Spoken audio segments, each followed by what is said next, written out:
كيقولوا باللي هاد الرسوم هما عرض المخططات ديال الجماعات الماسونيه.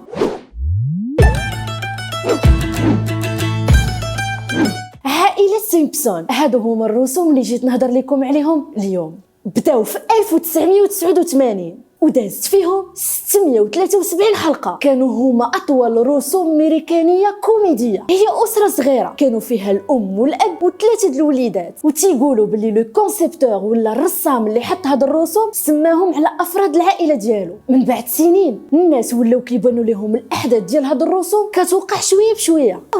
كيفاش زعما حنا كاملين كمسلمين ومؤمنين بالقضاء والقدر كيجينا هادشي غير تخربيق، حيت نتوما عارفين لا يعلم الغيب الا الله. ولكن تنبؤات متتاليه بحال هادو كيخليونا نطرحوا السؤال: واش هادشي مخطط ليه ولا هي مجرد صدفه كيفاش كان كيشوف كاتب السيناريو ديال هاد الرسوم المستقبل من هنا لقدام؟